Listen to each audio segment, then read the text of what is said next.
Personal loans, home loans, business loans ఎలాంటి రుణాలకైనా వెంటనే ఈ నెంబర్కి కాల్ చేయండి. నమస్తే, వెల్కమ్ టు మనం టీవీ. నేను మీ ప్రియాంకారావు. సో జగన్మోహన్ రెడ్డి గారి పాస్పోర్ట్ కి సంబంధించి హైకోర్టు ఒక తీర్పు ఇచ్చింది.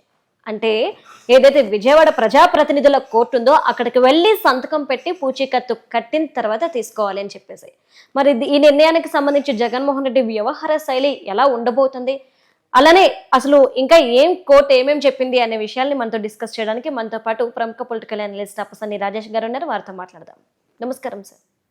సార్, ఇప్పుడు చూస్తే హైకోర్టు తీర్పును మనం ఎలా చూడాలి? ఎందుకు అంటే ప్రజాప్రతినిధుల కోర్టుకు వెళ్ళి సంతకం పెట్టి తర్వాత పూచీకత్తు కట్టిన తర్వాత నీకు అప్రూవ్ అవుతుందని చెప్పేసి చెప్పింది. అయితే జగన్మోహన్ రెడ్డి గారు ఆయన అహాన్ని తగ్గించుకొని వస్తారంటారా ప్రజాప్రతినిధుల కోర్టుకి, లేదంటే దీన్ని బేస్ చేసుకొని సుప్రీంకోర్టుకి వెళ్లే ఛాన్సెస్ ఉన్నాయి అంటారా, లేదంటే కూతురుల దగ్గరికి వెళ్ళడం మానేస్తారా? అసలు ఎట్లా ఆయన వ్యవహార శైలి ఎలా ఉండబోతుంది తీర్పుకి సంబంధించి? మనం ఎన్టీ రామారావు గారి దానవీర స్వరకర్ణ కానీ శ్రీకృష్ణ పాండవ్యం సినిమాలు చూసినప్పుడు దుర్యోధనుడి పాత్రధారిగా ఎన్టీ రామారావు గారు అహం బ్రహ్మోస్మి అంటుంటారు ఆయన. అలాగే ఇవాళ ఆ అహం బ్రహ్మోస్మి అనేది ఆ అహం కురువంశ నాశనానికి కారకమైంది. ఇవాళ 100 మంది సోదరుల్లో ఒక్కరు కూడా మిగలని పరిస్థితికి ఆ అహంకారమే దారితీయించింది. 151 మంది శాసనసభ్యుల బలంతో ప్రభుత్వం అధికారం జగన్మోహన్ రెడ్డి గారికి కట్టబెడితే జగన్మోహన్ రెడ్డి గారు కూడా ఈ అహం బ్రహ్మోస్మి అనుకొని ఆ 151 మందిలో 140 మంది రాజకీయ భవిష్యత్తు కనుమరుగు చేసేసాడు. రాజకీయ అవకాశాలు వాళ్ళ పదవుల్ని దూరం చేశాడు ఆయన. 151 నుంచి 11కు పరిమితమైంది. 140 మంది ఓడిపోవటం జరిగింది 140 స్థానాల్లో.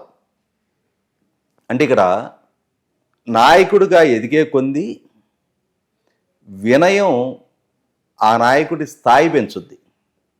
అహంకారం నాయకుడిని వ్యక్తిగా కూడా, నాయకుడిగా వదిలేసేయి, వ్యక్తిగా కూడా సమాజం నుంచి తన అనుయాయుల నుంచి కూడా దూరం చేస్తుంది. ఇవాళ జగన్మోహన్ రెడ్డి గారు కళ్ళ ముందే ప్రజలిచ్చిన తీర్పు కనిపిస్తున్నా కూడా తన వ్యవహార శైలిలో మార్పు చేసుకొని పర్యవసానం ఇప్పుడు ఈ పాస్పోర్ట్ కేసు అనేది చాలా సామరస్యపూర్వకంగా పరిష్కారం అయిపోవాల్సిన అంశాన్ని ఆయనే కోతిపుండు బ్రహ్మరాక్షసులాగా గెలికి దాన్ని హైకోర్టు స్థాయికి చేర్చుకున్నాడు. ఇప్పుడు చాలా సింపుల్ ఇష్యూ అది. ఆయన వాళ్ళ కుమార్తెని కలుసుకోవటానికి విదేశాలకు వెళ్ళాలి అనుకున్నారు.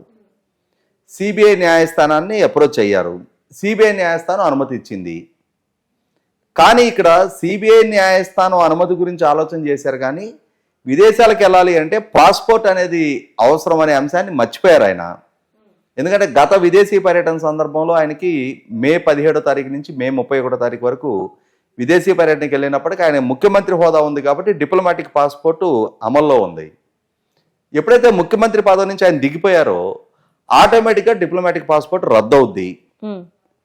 ఈ రద్దయిన అంశం గురించి ఆయన కొంత అవగాహన ఉంది కాబట్టి మళ్ళీ తిరిగి డిప్లొమాటిక్ పాస్పోర్ట్ దక్కాలి అని అంటే ప్రధాన ప్రతిపక్ష నాయకుడు హోదా అయినా సరే ఉంటే తప్ప, క్యాబినెట్ ర్యాంక్ ఉంటే తప్ప ఆయనకు అది దక్కడానికి ఆస్కారం లేదు. కాబట్టి శతద పోరి అటు స్పీకర్ కార్యాలయాన్ని చివరికి గౌరవ హైకోర్టును కూడా తలుపు తట్టారు, నాకు ప్రతిపక్ష హోదా ఇప్పించండి అని చెప్పని. సహజంగా ప్రతిపక్ష హోదా కానీ ముఖ్యమంత్రి పదవి కానీ ప్రజలు ఇవ్వాలి, కోర్టులు ఇవ్వవు.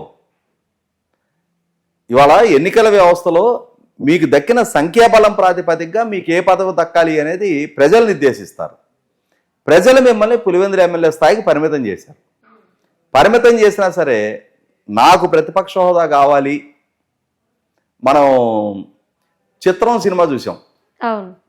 ఆ చిత్రం సినిమాలో ఉదయ్ కిరణ్ రేమాసేన పెళ్లి చేసుకున్న తర్వాత ఒక పిల్లాడు వాళ్ళ ఇంటికి వస్తాడు, నాకు కుక్క కావాలి అని ఏడుస్తుంటాడు. వీళ్ళు ఆ ఇష్యూ డైవర్ట్ చేయడానికి వేరే ఏయో కథలు చెప్తూ ఉంటారు. ఏది చెప్పినా చివరకు వాడు మళ్ళీ నాకు కుక్క కావాలి అంటుంటాడు. అలాగే జగన్మోహన్ రెడ్డి గారు కూడా ఏ అంశం గురించి ప్రస్తావించినా సరే నాకు ప్రధాన ప్రతిపక్ష నాయకుడు హోదా ఇవ్వాలి.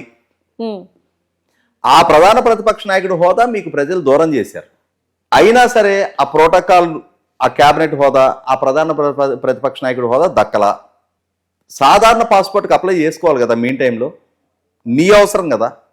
ఇవాళ ఒక కామన్ సివిలియన్స్గా మనకు అవసరం వస్తే మనం అప్రోచ్ అవుతాం. ఆయన విదేశీ పర్యటనకి వెళ్ళాలి, ఆయన పాస్పోర్ట్ ఆయన అప్లై చేసుకోవాలి, మీన్ టైంలో అప్లై చేసుకోవాలా. గౌరవ సిబిఐ కోర్టు అనుమతి ఇచ్చిన తర్వాత అప్పుడు 4 గరుచుకొని అప్పుడు అప్లై చేశారు. పాస్పోర్ట్ అధికారులు కూడా ఇప్పుడు మీరు నేను అప్లై చేసిన బ్యాక్గ్రౌండ్ వెరిఫికేషన్ జరుగుద్ది. మనకి ఏదైనా నేర చరిత్ర ఉందా అని చెప్పని పోలీసు వెరిఫికేషన్ జరిగినాకే పాస్పోర్ట్ ఇష్యూ చేస్తారు. అలాగే జగన్మోహన్ రెడ్డి గారి గురించి కూడా బ్యాక్గ్రౌండ్ వెరిఫికేషన్ జరుగుద్ది. సిబిఐ న్యాయస్థానం నుంచి అనుమతి ఉంది కాబట్టి వాళ్ళు సిబిఐ న్యాయస్థానాన్ని పరిగణలోకి తీసుకోవాలా. లేదు అంటే సిబిఐ కోర్టులో 11 కేసులు ఉన్నాయా మీ మీద, ఈడీ దగ్గర కేసులు నమోదై ఉన్నాయని చెప్పని వాళ్ళ నుంచి ఎన్ఓసి తెమ్మంటారు. వాటి గురించి వాళ్ళకి ఒక స్పష్టత ఉంది కాబట్టి మరి ప్రజాప్రతినిధుల ప్రత్యేక కోర్టులో కూడా మీ మీద ఒక కేసు ఉంది, మరి దాని గురించి ఎన్ఓసి తీసుకురండి అని అడుగుతారు. ఇంకా లోతైన ఇష్యూ ఏంటంటే రఘురామకృష్ణరాజు గారి కస్టోడియల్ టార్చర్కి సంబంధించి ఈయన మీద ఒక 307 కేసు బుక్ అయ్యింది మొన్న. వాళ్ళ పోలీస్ డిపార్ట్మెంట్ నుంచి కూడా ఎన్ఓసి తెమ్మని అడగలా. ఇంకా అంతవరకు సంతోషపడాలి ఈయన. ఆ కోర్టుని అప్రోచ్ అయ్యారు వీళ్ళు. ప్రజాప్రతినిధుల ప్రత్యేక కోర్టు నుంచి ఎన్ఓసి తెమ్మని పాస్పోర్ట్ అధికారులు చెప్పిన మీదట తమ అవసరం కాబట్టి ఓహో ప్రజాప్రతినిధుల ప్రత్యేక కోర్టు ఒకటి ఉందా, దాని నుంచి మనం ఎన్ఓసి తీసుకోవాలా అని చెప్పని అప్పుడు గుర్తొచ్చింది. కానీ వాస్తవ పరిస్థితి ఏంటి, ఆ కోర్టులో ఆయన మీద పరువు నష్టం కేసు దాఖలయ్యి సంవత్సరాల క్రితం గడిచిపోయింది. 2019 ఎన్నికల నాటికే ఈయన మీద ఆ కేసు ఉంది. ఆ ఎన్నికల అఫిడవిట్లో దాన్ని మెన్షన్ చేశారు. 2024 ఎన్నికల అఫిడవిట్లో దాన్ని మెన్షన్ చేశారు. 5.5 సంవత్సరాలుగా ఈ కోర్టు నుంచి ఆయనకి విచారణకు సహకరించండి, వాయిదాలకు హాజరకమ్మని చెప్పని సమన్లు వస్తుంటే సమన్లని పక్కన పడేస్తా ఉన్నారు, డస్ట్బిన్లో పడేస్తా ఉన్నారు. సమన్లు తీసుకోవడానికి కూడా సిద్ధపడలా. ఆ రకమైన అహంకారమో మిడిసిపాటో అధికార దర్పాన్నో ప్రదర్శించి ఆ వ్యవస్థల్ని గుర్తించలేదు, గౌరవించలేదు, వాటి ఉనికిని రికగ్నైజ్ చేయడానికి కూడా సిద్ధపడలా ఆయన. చివరికి ఆ కోర్టు ఏం చేసింది, మీరు ఇన్ని సంవత్సరాలుగా మా దగ్గర కేసు నమోదు అయ్యండి, మీరు విచారణకే సహకరించట్లా, ఇప్పుడు మీ అవసరం రీచ్ ఎన్ఓసి ఇవ్వమని వచ్చారు, మీరు ఎన్ఓసి ఇవ్వాలంటే మొట్టమొదటి ఈ కోర్టుకు రండి, ఈ కోర్టుకు వచ్చి మీరు వ్యక్తిగతంగా హాజరయ్యి ఒక 20,000 రూపాయలు పూచీకత్తు సమర్పించి మీరు సంతకం చేసి వెళ్తే అప్పుడు 1 సంవత్సర కాల పరిమితికి పాస్పోర్ట్కి అనుమతిస్తామని చెప్పారు వాళ్ళు. ఎందుకు, ఆ కోర్టు పట్ల ఈయన ప్రదర్శించిన నిర్లక్ష్య పర్యవసానం కోర్టు అటువంటి నిర్ణయం చేయాల్సి వచ్చింది. నన్ను ఈ రకంగా కోర్టుకు రమ్మంటారా, కేసు నమోదైంది మీ మీద, మీరే రావాలి కోర్టుకి. కానీ ఈ అహంభావంతో ఆయన ఈగో కాంప్రమైజ్ కాల, హైకోర్టుకి వెళ్ళాడు. The great famous Panuvala Sudhakar Reddy గారు ఈ న్యాయస్థానం పరిధి దాటింది అని చెప్పని హైకోర్టులో పిటిషన్ ఫైల్ చేశాడు. అక్కడ ఈ పనువల సుధాకర్ రెడ్డి గారు జగన్మోహన్ రెడ్డి గారు కొంప ముంచాడు. ఏం చేశాడు ఈయన, అసలు జగన్మోహన్ రెడ్డి గారి మీద పరువు నష్టం కేసు దాఖలయ్యి ఉన్నదే ఆయనకి తెలియదండి. అసలు ఆ కోర్టు ఆయనకి ఎప్పుడు సమన్లు ఇవ్వలేదండి. మిలాడ్ ఆ కోర్టు పరిధి దాటింది మిలాడ్. ఎందుకంటే ఆయన మాట్లాడే విధానం, ఆయన ప్రెస్ మీట్ల తీరు, ఇవన్నీ మనం గతంలో చంద్రబాబు నాయుడు గారు అరెస్టు సందర్భంగా వినున్నాం కదా, దాన్ని బట్టి మనకు అర్థం చేసుకోగలం ఈయన కోర్టులో ఏ రకంగా వాదించారు అని చెప్పని. కానీ ఈయన చెప్తున్నదాన్ని పచ్చి అబద్ధాలు అని చెప్పని ప్రభుత్వ పబ్లిక్ ప్రాసిక్యూటర్ లక్ష్మీనారాయణ గారు జగన్మోహన్ రెడ్డి గారి మీద ఈ కేసు నమోదైనది ఆయనకి 2019 అఫిడవిట్ నాటికే తెలుసు. ఇదిగో అఫిడవిట్లో మెన్షన్ చేశారు ఆ కేసు నెంబర్. 2024 అఫిడవిట్లో కూడా మెన్షన్ చేశారు. ఇవిగోండి ఆ కోర్టు నుంచి వెళ్ళిన సమన్లు అని చెప్పని గౌరవ హైకోర్టు దృష్టికి తీసుకెళ్లారు. అప్పుడు న్యాయస్థానమే, అది సుప్రీంకోర్టా, ప్రజాప్రతినిధుల ప్రత్యేక కోర్టా, మున్సిఫ్ కోర్టు అనేది సంబంధం లేదు. న్యాయస్థానం డిగ్నిటీని కాపాడాల్సిన బాధ్యత కూడా హైకోర్టు మీద ఉంటుంది.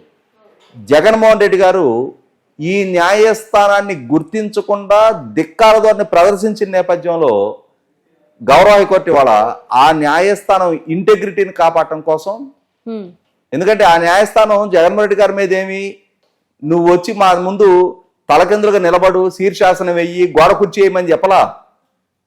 వాళ్ళు చెప్పింది కోర్టుని గుర్తించట్లేదు కాబట్టి కోర్టుకు రమ్మన్నారు. అది జగన్మోహన్ రెడ్డి గారి బాధ్యత. అక్కడ ఒక కేసు ఆయన మీద నమోదై ఉంది. విచారణకు సహకరించాల్సిన బాధ్యత ఆయన మీద ఉంది. ఆ బాధ్యతని నిర్వర్తించినప్పుడు దాన్ని గుర్తు చేయాల్సిన బాధ్యత కూడా న్యాయస్థానాలకు ఉంటుంది. కాబట్టి న్యాయస్థానం ఈ విధంగా నిర్ణయం వెలువరించింది అనేది గౌరవ హైకోర్టు అర్థం చేసుకుంది. కాబట్టి జగన్మోహన్ రెడ్డి గారిని గౌరవ ప్రజాప్రతినిధుల కోర్టు పెట్టిన ఆంక్షల్ని సడలించడానికి మేము సిద్ధంగా లేము. మీరు వెళ్లాల్సిందే, మీరు అక్కడ సంతకం పెట్టాల్సిందే, మీరు పూచికత్తు ఇవ్వాల్సిందే. కాకుంటే గౌరవ హైకోర్టు వీళ్ళకి కల్పించిన వెసులుబాటు ఏంటి అంటే ఆయన అభ్యర్థనలో ఉన్న 5 సంవత్సరాల కాల పరిమితికి పాస్పోర్ట్ ఇవ్వండి, ప్రజాప్రతినిధుల కోర్టు 1 సంవత్సరానికే పాస్పోర్ట్ అని చెప్తుంది అని ఆ అంశాన్ని పరిగణలోకి తీసుకొని 5 సంవత్సరాలకు ఇవ్వమని చెప్పారు. ప్రొవైడెడ్ జగన్మోహన్ రెడ్డి గారు కోర్టుకు వెళ్ళాలి. అక్కడ ఆయన అహాన్ని రాజీపడి, అహం ఏంటి, ఒక కేసులో అక్యూజ్, మీకేం కొత్త? సిబిఐ కేసుల్లో కోర్టులకు వెళ్ళి బోన్లో చేతులు కట్టుకొని నిలబడటం, మీరు అక్యూజ్డ్గా 16 నెలలు జైల్లో ఉండటం, కండిషన్ బెయిల్ మీద దశాబ్ద కాలం పైగా తిరుగుతూ ఉన్నారు. రేపు 23వ తారీఖు 11 సంవత్సరాలు నిండుతూ ఉంది ఆయన కండిషన్ బెయిల్ దక్కి. మీకేం ఇవేం కొత్త కాదు. ఇప్పుడు నేను ముఖ్యమంత్రిని, నేను మాజీ ముఖ్యమంత్రిని అని అహాన్ని ఇవాళ ప్రదర్శిస్తున్నారు. ఈ పప్పులేం ఉడకవు. ముఖ్యమంత్రి హోదాలో ఉన్న కేజ్రీవాల్ గారిని తీసుకెళ్లి జైల్లో పెట్టారు. ఆ పరిస్థితులు నివారింపబడాలి అని అంటే మీరు వ్యవస్థను గౌరవించాల్సిందే, మీరు చట్టానికి బద్దులై విచారణకు సహకరించాల్సిందే. ఇంకా ఎల్లకాలం ఇదే ధిక్కార ధోరణి ప్రదర్శిస్తాను అని అంటే ముఖ్యమంత్రిగా కేజ్రీవాల్ గారిని ఎలా అయితే తీసుకెళ్లి లోపల పెట్టారో మాజీ ముఖ్యమంత్రిగా మీ మీద కూడా అదే విధమైన చర్యలకి న్యాయస్థానాలు ఆదేశాలు ఇవ్వాల్సిన పరిస్థితులు తెచ్చుకుంటారు. ఆలోచించుకోండి. Right, thank you so much sir.